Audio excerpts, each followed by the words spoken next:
Welcome to Odyssey.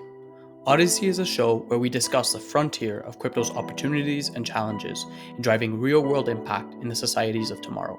Odyssey is produced thanks to the support of Safe and Ambire Wallet. Safe is the most trusted decentralized custody protocol and collective asset management platform on Ethereum and the EVM. Ambire Wallet is an advanced smart wallet that utilizes account abstraction, acting as a gateway to Web3 applications and providing users with secure and effortless management of their digital assets. You'll hear more about them later on in the show. Let's get to it, friends.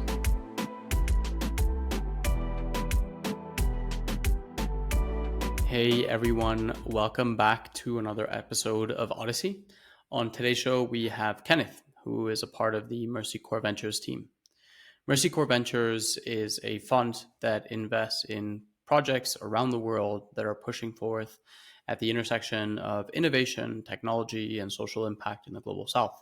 They do both equity investments as well as equity-free grant allocations to projects that are addressing issues relating to climate change, financial inclusion, among a number of other topics that we dive into throughout the course of this conversation. I really like this conversation because I think Kenneth comes from a pro-impact, pro-social standpoint. And one of the things that I'm personally really interested in exploring is where do we drive more energy, more capital, more resources towards these types of initiatives that Mercy Core Ventures is investing in. Throughout this conversation, we also discuss some of the investments that Mercy Core Ventures is doing, including Warburg Labs, which is where Goldfinch comes out of, that focus on credit in the global south. We also touch on an initiative that extends insurance for smallholder farmers in sub-Saharan Africa that leverages smart contracts in order to ensure that they are able to pay out more efficiently and more rapidly with regards to making insurance much more accessible for folks in sub-Saharan Africa. Finally, we discuss how we can continue to build an ecosystem that blends the innovative technology of crypto with some of the more impact-focused initiatives as well. And then lastly, we wrap up on some of the technological frontiers that Kenneth is really excited about. Hope you enjoy this podcast. Kenneth, it's great to have you here. Thanks for having me, Marcus. So, Kenneth, just to situate our audience with who you are and what you're up to, I'm wondering if you can give us just the quick rundown on yourself and your role at MCV. Yeah, of course. I currently lead the Mercy Core Venture Lab, which is where we launch frontier tech and frontier markets for underserved users. Prior to that, I've spent the last 15 years in tech startups, management consulting, impact investing, and humanitarian work, including a decade living and working in emerging markets across Africa and Asia. Awesome. I love that you're able to sort of blend technology, impact investing, consulting, and bring that all together at MCV, and really looking forward to kind of unpacking that. So give us a bit of your journey and trajectory towards MCV. How'd you end up there? And then we'll dive into more of kind of the crypto side of the conversation as well. Yeah, sounds good. I'll fast forward through like the management consulting days and stuff like that. And got to, let's say a few years ago, I was working in international development, spent quite a few years there. I think the pace of change and sometimes the resistance towards innovation, it got me frustrated at times. And I think also working through those challenges, just feeling like a lot of the gaps that were caused, they were byproducts of financial exclusion. So it got me really motivated to start thinking about, okay, what are private sector options or solutions, and how do you focus those on financial inclusion? Because it feels like once you can increase one's financial access, financial inclusion, then you can help to, like many other things, fall into place after that, such as access to healthcare, education, and other necessary building blocks to live a prosperous life. From there, I joined a fintech startup based in Jakarta, Indonesia. That got me quite interested in the role that catalytic capital, so we were venture backed, the role that sort of capital can play in spurring economic growth and innovation. And then from there, I was thinking a bit more about, what about impact venture capital? Like, what about the space where you apply rigorous impact measurement frameworks and you can ensure that values and missions are aligned and locked in together with your investors and your portcos. But at the same time, still having the benefit of leveraging market forces and competitive dynamics so that you can produce better livelihoods and outcomes. And so that led me to Mercy Core Ventures about 2 years ago, where I lead the innovation arm, which is the venture lab. We identify and we launch responsible use cases of innovative technology in emerging markets. And we do this to transparently share the learnings and results with the wider ecosystem. Our goal is to de-risk some of this innovation, some of the more cutting edge stuff, and then crowd in new capital and educate builders and funders about the potential that new technologies have in solving some of the world's greatest crises. Awesome, awesome. Yeah, and I'm excited to sort of unpack how it is precisely that you're going forth, sharing a lot of transparent findings and really catalyzing, I think, some of the more cutting edge use cases of crypto that oftentimes folks don't hear about too. So we'll definitely get into that. But give us the context into Mercy Core Ventures. It's obviously coming from the Mercy Core ecosystem. So how did this MCV lab come to be, and where does it stand today? Yeah, so Mercy Corps it's a global development agency. It's operating in 40 plus countries around the world, providing humanitarian relief in conflict zones and areas affected by climate disasters. So through the work that Mercy Corps has been doing, you obviously work with a lot of local companies, a lot of local startups, and these startups are invaluable in helping to provide support to reaching affected communities. And there was a realization, this is of course before my time, but there's a realization that these companies, they weren't able to successfully raise external capital. This is, let's say, like 5, 10 years ago. A variety of reasons, but end result is that they couldn't scale and they couldn't become largely profitable businesses because it was difficult for them to reach wider audiences. And so that was a lot of the motivation or impetus to start up the venture fund, which became Mercy Core Ventures in 2015. So with regards to kind of the launch of the fund, I mean, it wasn't always focused on crypto. I know that's a relatively new emergence, but as you started to see more use cases for crypto, what was that light bulb moment for MCV where you said, okay, we want to dive into this and double down on these efforts here? Yeah, so for sure. I think one thing that is quite clear for us. So I guess to break down the fund a bit more, to break down Mercy Core Ventures a bit more clearly, Hmm. we have we have an equity investment fund which is investing in early stage startups. We have a portfolio of 44 ventures who have collectively raised over $400 million in follow-on capital, and the portfolio is 48% female founded, and it's built around resilience building solutions. And then we also have the Crypto for Good fund, which is part of the venture lab that I lead, where we've been identifying and launching Web3 solutions that are real world use cases, trying to demonstrate real world utility for this technology in emerging markets.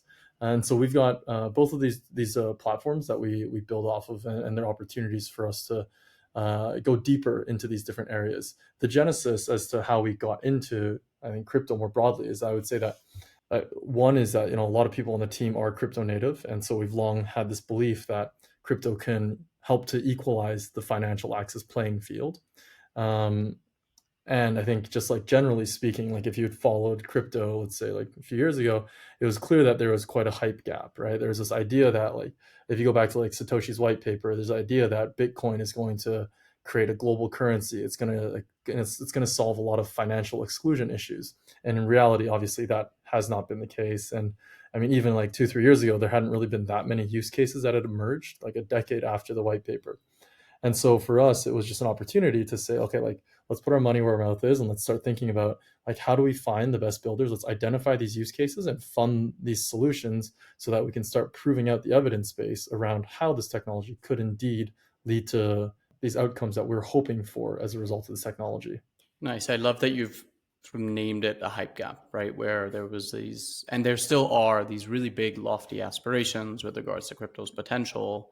And oftentimes, when we look around, it can be hard to really uh, feel that those aspirations have materialized, right? And certainly, when we talk about things like financial inclusion, even the fact that a lot of the wallets that we have available on the market today, which is meant to be your entry point into crypto, none of them are necessarily available, or very few of them are available in languages outside of English, right? And so, that's just like one very prominent example where we see that, yes, crypto is meant to be this supposed kind of solution to a lot of coordination challenges around the world, whether they be economic, financial, governmental, so forth. But we are seeing a substantial gap there, and I'm really excited to kind of learn more and dive into how you're closing that gap. So let's get into a little bit more of the details of the Crypto for Good fund.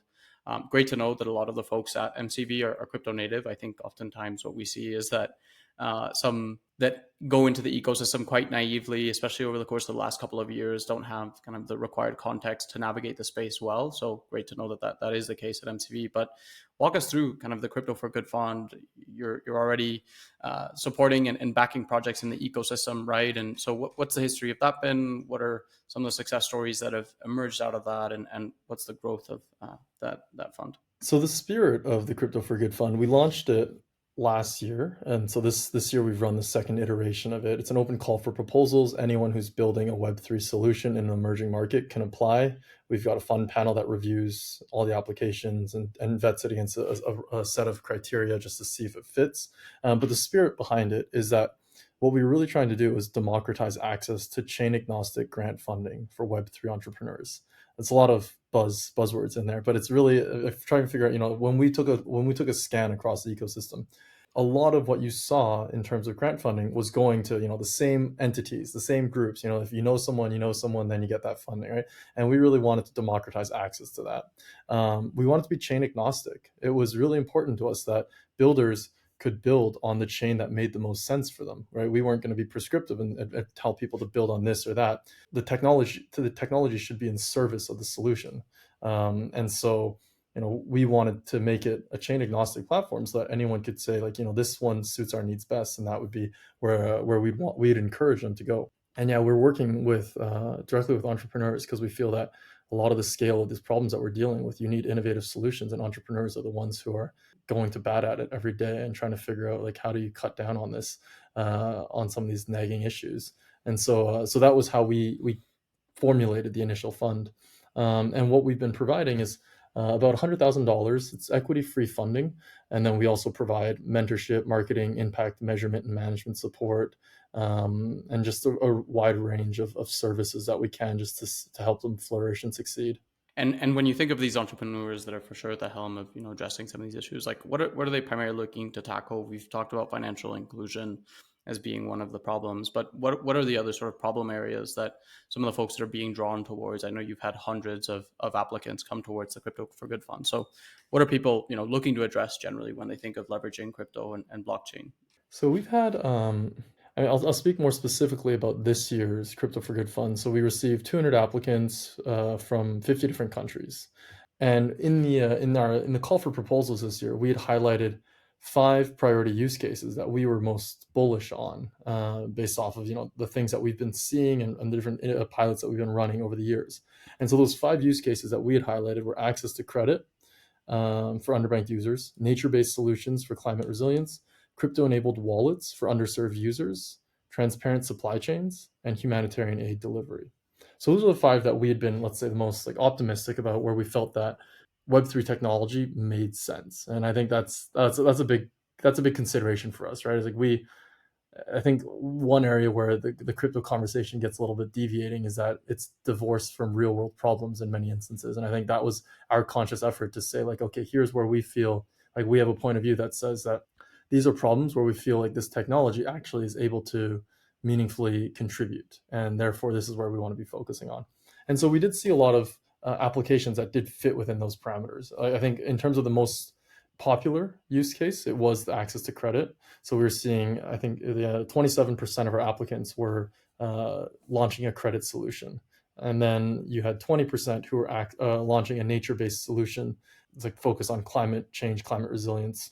And then 16% were building a solution for wallets. And so just using wallets as your launch pad to acquire users and give them an alternative to the traditional financial system. So we were seeing those 3 as the top 3 use cases.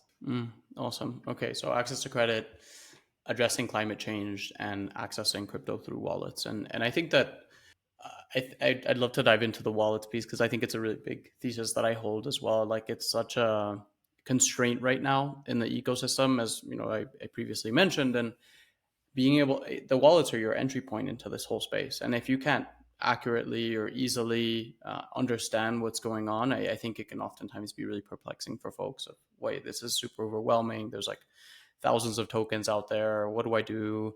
How do I, sign a transaction and so forth? So I'm excited to kind of dive into that, and would love your thoughts on, what are some of the, when you look at making decisions with regards to who you're going to select for this Crypto for Good fund, right? What does that criteria look like? What does that selection process look like? Yeah, curious to get your thoughts on that. Safe, previously known as Gnosis Safe, is a decentralized custody protocol securing $60 billion in assets today. It is establishing a universal standard for secure custody of digital assets, data, and identity. Safe is on a mission to unlock digital ownership for everyone in Web3, including DAOs, enterprise, retail, and institutional users, both through their Safe core account abstraction infrastructure, and of course, its flagship product, the Safe Wallet, the wallet we all know and love. Start using Safe for building on top of the Safe core account abstraction stack by visiting safe.global. And now, let's get back to the show. So we have 4 high-level criteria that we're looking for when we evaluate the proposals. One is thesis alignment, and so Mercy Core Ventures, we've published our resilient future thesis, which is touching on the different use cases and priority areas that we're trying to address as a fund. And so those are inclusive fintech, climate smart technologies, and adaptive agriculture and food systems. And so looking for proposals that fit under at least that wide umbrella of different use cases. And then we're also looking for the impact potential, right? So when we look at this proposal, who is it serving? How many people is it going to reach? How large of a problem is this? Like, is this going to meaningfully take people out of poverty? Is this going to like make a dent on climate resilience? Like, we just want to make sure that that impact alignment is really put front and center when we screen through. There's an innovation angle. The reason why we're doing this fund is really to be on the cutting edge. We want to be catalyzing and supporting entrepreneurs who are doing the most innovative and bold solutions, with the idea that hopefully these are going to be parts of the toolkit to helping us make the world a bit more equitable. And then lastly, we do look for some traction and maturity. So we look for, with our pilot partners, to make sure that they have demonstrated that they're at least, let's say, they've got a proof of concept out there. They've got something that at least shows that this is a product that the market is going to respond to. We don't want it to be such that they are so far along and they've got so many thousands and millions of users that our capital is no longer catalytic. That's obviously not the point of this, but we just want to make sure that there is at least some sort of mechanism in place to de-risk and say that, okay, like this is something that's been at least vetted. There's been some user feedback. There's been some usability testing to say that this is a solution that the market could be responding to. Okay, interesting. And let's dive into some of these investments, right? You're already allocating equity free capital, right? But let's dive into those. And I'm wondering if you could give us just like a sample of some of the projects you're already backing that leverage crypto and are addressing some of the aforementioned issues. Yeah, of course. So we've got in our in our equity investment portfolio, we've got a handful of Web3 companies. And so those include entities like Goldfinch, or now known as Warbler Labs, which has been really successful. They've got about $100 million locked on chain, which is providing credit to emerging market fintechs. We've got Ijara, which is the leading crypto exchange and wallet in Francophone West Africa. So it's a non-custodial platform. It allows people to get access to a variety of financial products that are often crypto-backed. And then a few others in the platform in the portfolio as well, like Open Forest Protocol, Simplify, Umoja, and Topple. And then from the Crypto for Good side, or from the pilot side that we've been running, we've run 12 over the past 2.5 years. And so this is a variety of partners. We've been testing out a bunch of different use cases, but I guess a few of the bigger ones that we've run. One would be using smart contracts to provide parametric crop insurance for smallholder farmers. And so the problem statement here was that across sub-Saharan Africa, only about 3% of farmers are buying crop insurance. It's generally because the product has not been really user-friendly. Really slow payout times, really low coverage ratios, and then also no transparency.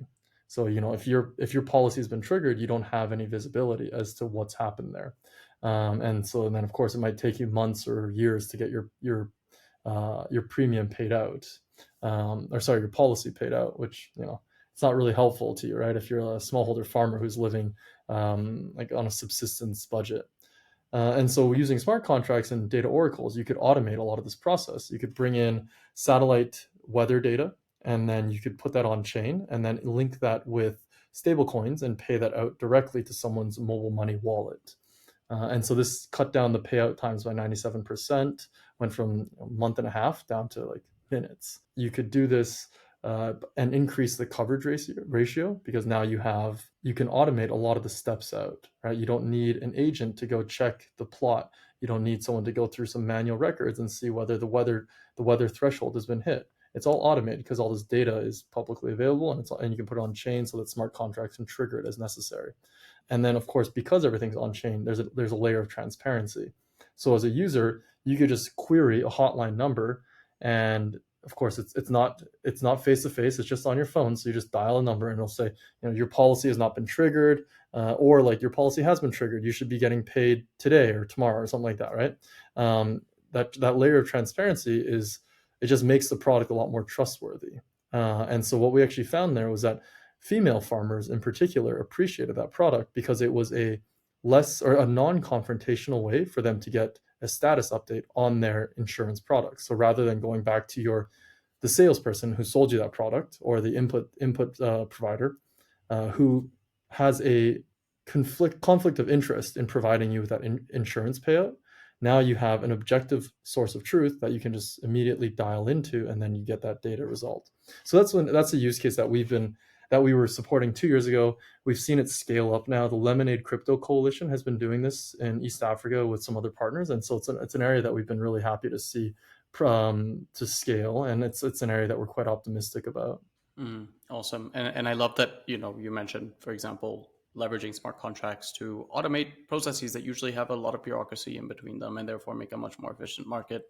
That's precisely what smart contracts are for, right? And I think there's definitely, and maybe this isn't necessarily the space to dive into this, but thinking about those data oracles and how do you think of making those as permissionless and as trustworthy as possible, I think is like a whole nother rabbit hole and much more aligned with the DeSci folks. But in theory, is what we want to do eventually would be to be able to set up an entire system where we don't have potentially corruptible intermediaries, right? And so but being able to take these bets on projects that are taking those first steps and seeing, because as we're pushing forward in the adoption of this technology, seeing, okay, we've given new access or better access to insurance for these small farmers, and at the same time we're seeing like these other issues that are emerging that we wouldn't have otherwise have seen, right? So we're sort of shining a light in this dark cave, and I think that's what I feel is most valuable within the Crypto for Good fund, because there are very few other ecosystems in crypto that are taking these types of bets, right? There's Mercy Corps Ventures, there's the UNICEF Innovation Fund as well, and a couple of others. But oftentimes, I think there's always this very kind of pragmatic approach and very, I guess, pragmatic may not even be the right word, because in fact, I think what you're doing is more pragmatic than a lot of other ecosystems out there. But it feels like it's very disconnected from the real world. So being able to kind of take this step forward and say, hey, this is where this stuff has real world utility is really exciting. And so on that note, Yeah, where do you yeah. see, oh, go for it. Yeah. Oh no, I was just say build on that and say like I completely agree with you. And I know you were mentioning about some of the other use cases that we were running, so just wanted to maybe throw a few Yeah. out there. One is something that came through Crypto for Good last year.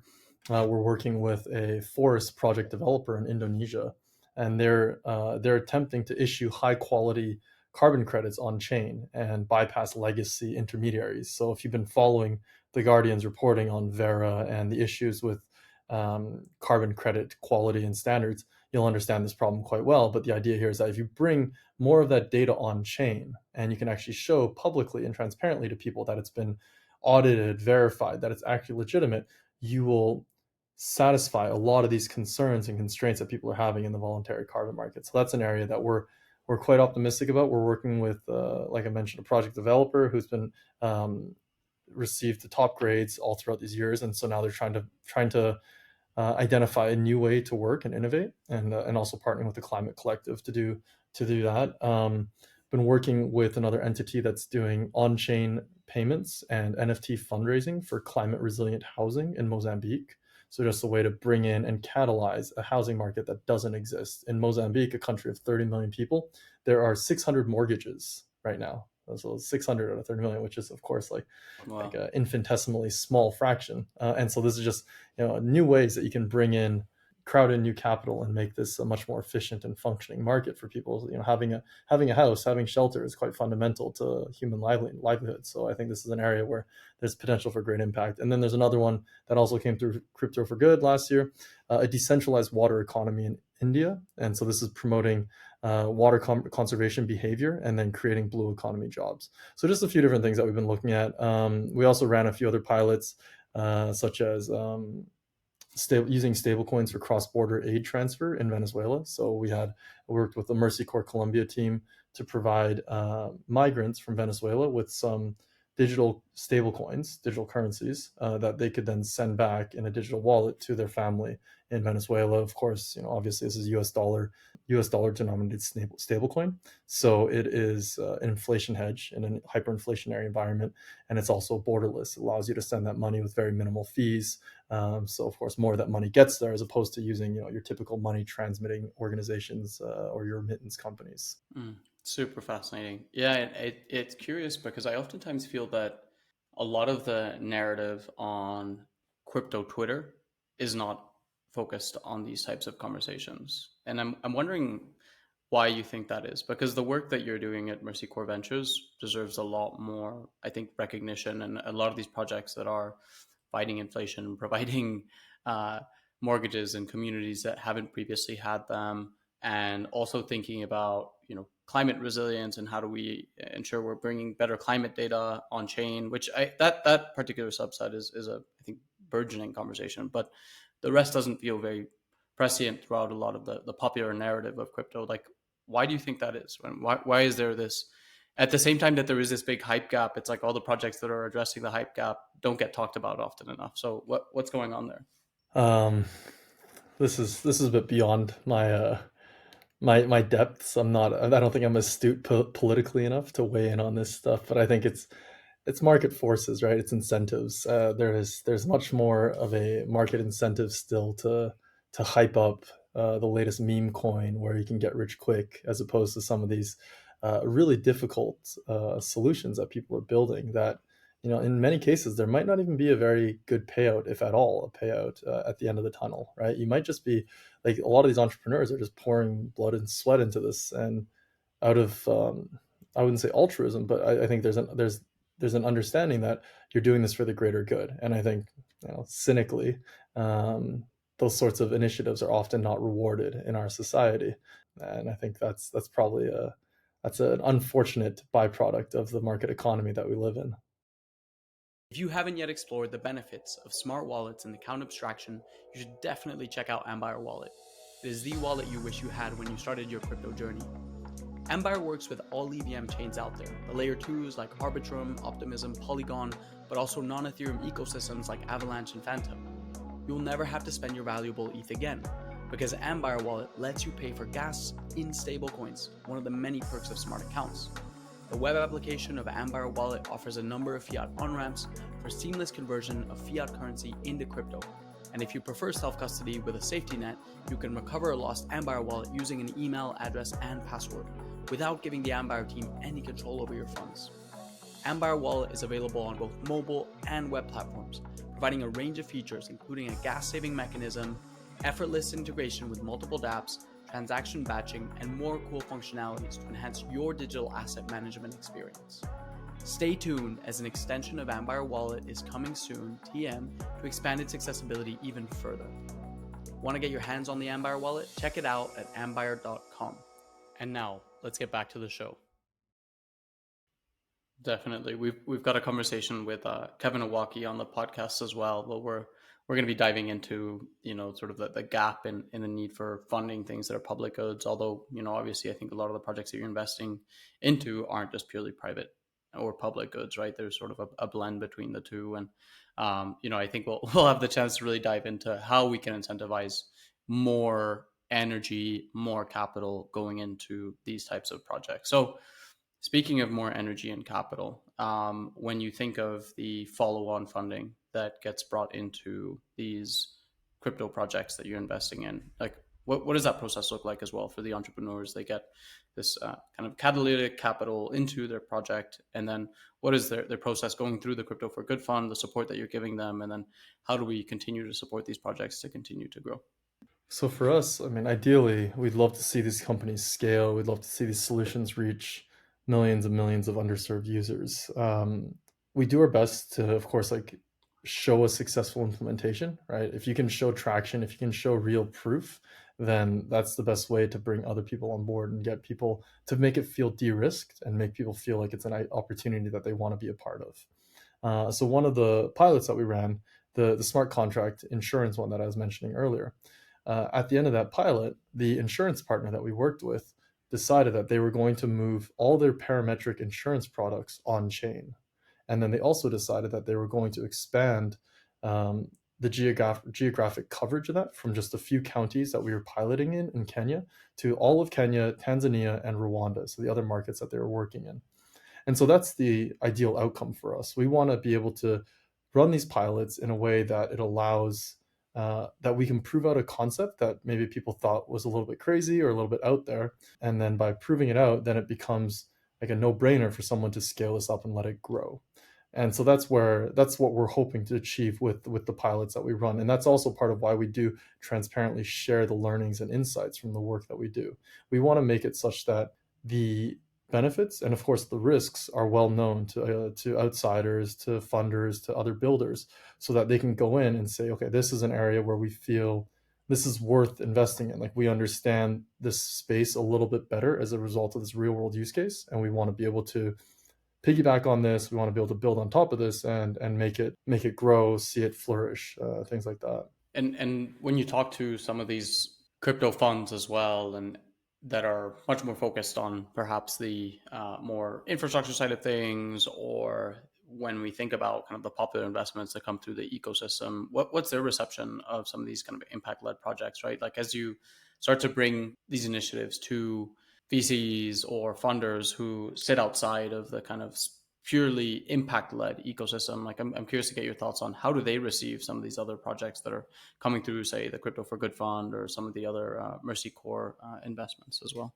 I think the reception. So I think maybe one thing to keep in mind with the work that we do is that it's rather niche, right? We're talking about a very narrow subset of partners who are Web3 focused, impact use case focused, and also in emerging markets. So I think that like that cuts out a lot of the different alternative investing class that's out there. Mm. And so I think as a result, it becomes like a pretty small audience of people who are potentially interested. And so I think within that audience, I think it's pretty clear like these are interesting projects. I think people are generally quite optimistic about being a part of it. You mentioned the UNICEF Venture Fund earlier. There, we've like our pipeline is often quite similar to the stuff that they're looking at, and I think there's a lot of shared deal flow between us.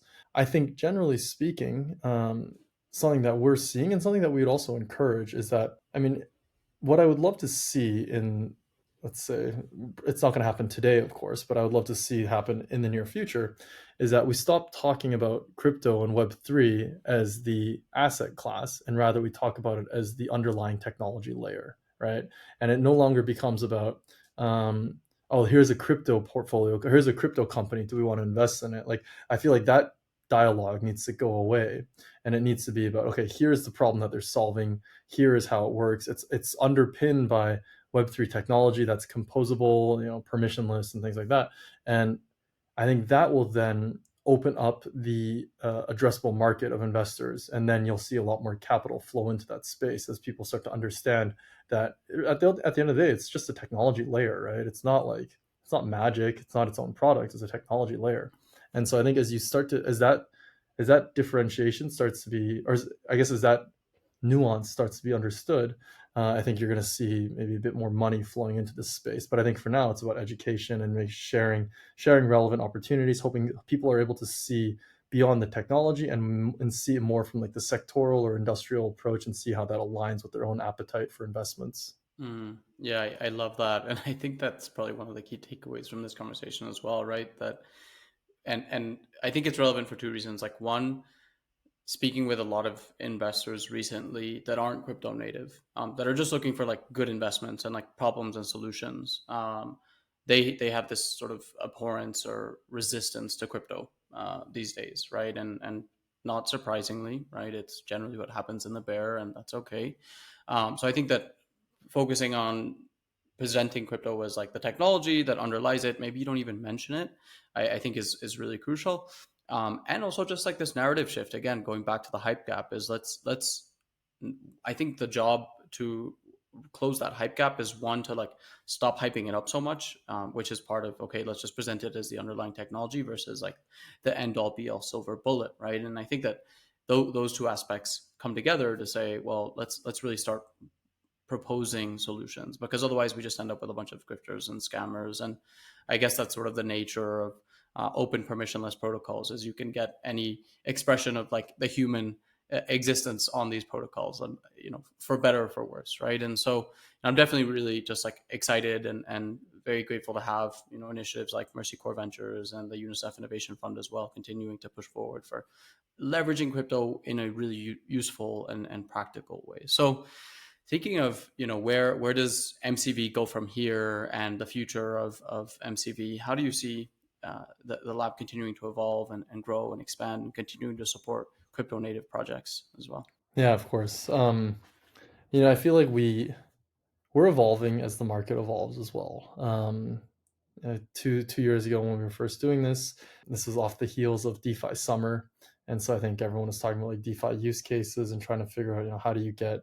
And when I say DeFi use cases, I don't mean like all the yield farming and things like that. I mean more so about like true like decentralized finance. How do you get people access to credit bypassing like legacy financial institutions?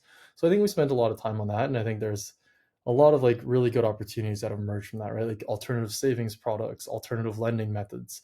I feel like there's been a lot that's been proven out there, using stablecoins for payments as well. There's been a sufficient evidence base that's been building up. Then obviously with the way that the refi movement has catalyzed and really picked up over the last year or two, we've also been spending a lot of time diving into that space, and so really optimistic about the future that presents. Like I mentioned earlier, we've got a few pilots that are working on a mixture of, let's say, public goods and then also just like environmentally or regenerative practices that are using Web3 technology as an underpinning layer to help increase whether it's liquidity or the flow of funds, access to markets, really just trying to dive into refi as a space. Beyond crypto, and I think related to the whole climate piece, is we are also looking at the role that other new technologies can play for the climate crisis, especially as it represents for the global south. These are people, generally speaking, the least responsible for climate change, and they're going to suffer the most from its consequences. Per capita footprint in the rich country is 23 times greater than in a least developed country. Yet 69% of climate-related deaths are in least developed countries. So there's just a great inequity that we're trying to figure out. What is the role that we can play as an organization to catalyze and spur innovation that'll help to reduce some of those inequities and lead to hopefully better outcomes and results. Yeah, well, I'm excited to see this continuous expansion of, and I think it goes back to this point is like crypto is a solution amongst all of these other innovative technologies that are emerging now as well, right? So, really looking forward to seeing as you continue to sort of grow what solutions you will back and what technologies you find exciting, specifically in addressing the climate crisis. So, thinking of advice for entrepreneurs as well, that are building, that are leveraging crypto. What are you thinking for, and how can we continue to kind of support these impact led crypto leveraged entrepreneurs, and any advice for them with regards to how they can navigate the current landscape and market, and then also where they should be thinking about, say, things like fundraising and how they can kind of present themselves in the wider markets and so forth. Like, curious to get your thoughts on that too. So yeah, like specifically for Mercy Core Ventures, there's a wealth of information about us online. Our thesis is publicly out there. The way that we're approaching the Crypto for Good Fund is out there. Some of our all of our investments, all of our past pilots are out there. So I think you'll get a pretty good flavor as to what we're looking for and how we're approaching this. And also in terms of how we structure our support, you can also reach out to people who have received funding from us in the past and understand our process, understand the way that we make decisions as a group, and then of course just reach out directly to me or anyone else on the team if you want to explore different opportunities. And I think that approach rings true, I would say, for most of the other investors that we know in our circle as well, right? There's a fair bit of information out there, and just like do your homework, do some research, speak with people in the networks, and you'll get much closer to the desired answer just by going through those steps, of course. Um, some mistakes that we've been seeing, I think it's just like the flip side of this, right? Like people aren't being targeted. They're not doing the research, not doing their homework on who they're speaking with. I had a few email back and forth with someone a few weeks ago, and then I think on like the third or fourth email, he asked me if I knew anything about this crypto for good fund that Mercy Corps was running. And so it's just like clear that people aren't really, doing a quick little Google search and trying to understand what we're doing. So it just feels like there's just some obvious mistakes that I think entrepreneurs can avoid, and just a matter of being like thoughtful and being responsible in terms of how you're engaging with your investors. Awesome. Yep. All super sound advice. And I know, a lot of the audience is really focused on building. So I'm sure they'll take that to heart. So, well, just for this last section, taking a step back outside of MCV, the work you're doing and the capital that you're allocating, I'd love to explore two different things. So one is the ecosystem that is being built in crypto. And as I said, oftentimes it feels that there's kind of the refi regens. We're really focused on like crypto's impact. And on the other side, it oftentimes feels like we have these like other subset of folks that are purely focused on like the speculation or on just building infrastructure. And oftentimes there isn't that much of a conversation that happens here.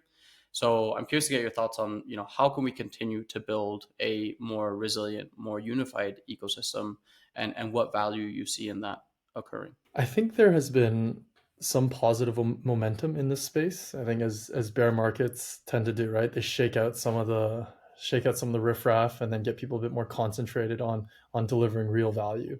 Um, and so I've seen personally a fair number of like crypto philanthropy groups that have formed up and just trying to people who are trying to galvanize and say like, how do we identify the right use cases, the responsible use cases of this technology, and how do we support them in a good way. So I've seen that as a movement that's happening. I think widely, the ecosystem, there are, yeah, I guess like, to your point, right? I think there are groups who may be well intentioned, but just are probably a bit ignorant on the actual needs and the problems that are being faced in some of these markets. And I mean, it's not, again, I think it's not willful. It's just a matter of like lack of exposure, lack of experience, lack of context. And so I think maybe the responsibility now is to figure out like how can we bring these really brilliant builders, people who are working on important technology products, and how can we bring those minds towards real world pressing problems and challenges that need to be solved. And I think there just needs to be some sort of a meet cute between these builders and on the ground problem solvers who hopefully will be able to tap into someone who's got some great technology solution and is able to say like, okay, can you build this bespokely for me? And I think that forum, to the best of my knowledge, doesn't really exist still. And I feel like that's an area where we could really do a lot of good. Definitely. And that's really, I think, the intention behind Odyssey as well, right? Is building these bridges across like a lot of the crypto natives who are really excited about, things from a technological standpoint, but don't always think about how does this affect, sort of those who exist in the disenfranchised rungs of society as well, right? So that's really what we're trying to build here is this ecosystem and community of folks as well. So speaking of innovative technologies, just to wrap things up, what are the forward-facing frontier innovations that are happening in the ecosystem that you are excited about and you're really hopeful will help us bring us forward when we think about addressing things like credit risk or climate crisis as well and so forth? Like what are the kind of frontier crypto innovations that you're looking forward to? Yeah, I think there are at least two that come to mind. One is on the topic of climate crisis, climate disasters. So in the humanitarian space, typically humanitarian aid response, it is a response, right? Meaning it happens after the event. So if an earthquake hits, then the funding community will mobilize and then they'll put some money for an NGO, and that NGO will be able to deliver some of that aid through a partner on the ground. Whole thing will take a few weeks, a few months, and then by the time the money's there, infrastructure has worsened, people have gotten sick, diseases broken out, famine, like that whole range of like really pernicious outcomes.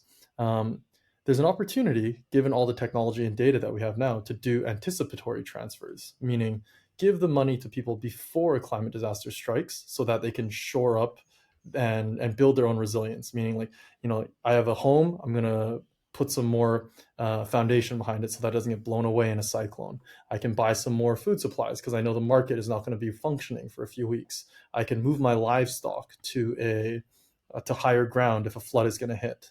There are different mechanisms that people can actually invest in if they have that knowledge and they also have that money ahead of time, to the point where actually it's estimated to be a 6-to-1 ROI if you give money before a disaster versus after a disaster, because it's, like they say, it's prevention. Prevention is better than doing something after the fact, right? And I think now we have the technology to actually unlock that, right? We have satellite weather data that maps the entire globe. We have advanced data analytics that's able to process this wealth of information and to say, okay, with pretty good accuracy, we know that a drought is going to strike here or a cyclone is going to hit here. We have digital currencies. We have mobile money wallets. We have smart contracts that can programmatically and automatically make those transfers directly to people as they need them, like before they need them. Sorry, I should say. And I think because this technology now exists, and then of course using data oracles that we were touching on before, you can bring all this data out there and you can have increased transparency. So from a funder community, you have more faith that the money's actually going where it should be going. You're able to subvert the way that humanitarian aid has been working and hopefully do more with less, and especially as we have more climate disasters striking, and also as we have larger and larger funding gaps as it comes to humanitarian aid. So this seems like a big opportunity for technology to close some major gaps. So that's one. The other one that I'm quite keen on, and something that we've been exploring, is how can on-chain community currencies close banking deserts. And so banking deserts are areas that are underserved by traditional financial institutions, right? So you can think of it in let's say the North American context. You have, let's say, like largely predominantly Black neighborhoods where old financial institutions have not been lending towards for their own reasons. Or in, let's say, where we work in, like, let's say in the global South, you just don't have the penetration or the risk appetite for these banks to be servicing a lot of these neighborhoods and communities. And so banking desert forms. And now if you use community currencies, which is a tool that's been around for decades, but you put them on chain so that you have a public ledger and you have a very easy way to track who owes who what. And then being on chain, it also becomes interoperable. So then within one community, that community, you can actually move your credits and debits to another community as you do business with other people, as you move your family, or pay for school fees, whatever it is. It's a way to really subvert the financial system, and you no longer become dependent on fiat, especially like vastly inflating and undervalued fiat. You can now rely on just like a community currency, like an internal network of currencies that will allow people to have increased access to capital in these underbanked areas. I think those are two really exciting use cases, and I hope that some of the builders who are in the audience will start thinking about, how can they think of anticipatory climate funding or community currencies. I know the community currencies piece has been something we've been discussing here in Guatemala, and Mexico, for example, has their own digital peso now, decentralized digital peso that's based off of the MakerDAO infrastructure, which I think we're starting to see sort of little moments of inspiration for folks and thinking of, okay, how do we leverage this really exciting technology and deploy it in these local communities? So Kenneth, just to wrap things up, anything that you want to leave the audience with, anything we haven't discussed yet that you'd love to close with? You asked earlier about like advice for builders. I guess the only other thing that I would add is just to remember why this tech exists, right? It's here because it's supposed to close access gaps for underbanked and excluded users. There is an increasing amount of impact-focused capital in the market these days. You have many more impact funds. DFIs are getting in the game. There's just a lot more opportunity to raise funding for it. And so build useful solutions that are going to benefit humanity. There are going to be opportunities, and there are going to be market incentives that align with that, and you'll have the opportunity to build a successful enterprise while also solving a humanities pain point. I love that. Thank you. Thanks for that reminder, and it's been really great having you on the podcast, Kenneth. Thanks, Marcus. It's great to be here. I hope you enjoyed this episode of Odyssey, and thank you for joining us on our collective journey as we look to explore where crypto has the opportunity to drive real-world impact in the societies of tomorrow. If you haven't yet already, Make sure you're subscribed wherever you listen to your podcasts, and also that you've joined our Telegram community, which you'll find below. I'll see you on the next one.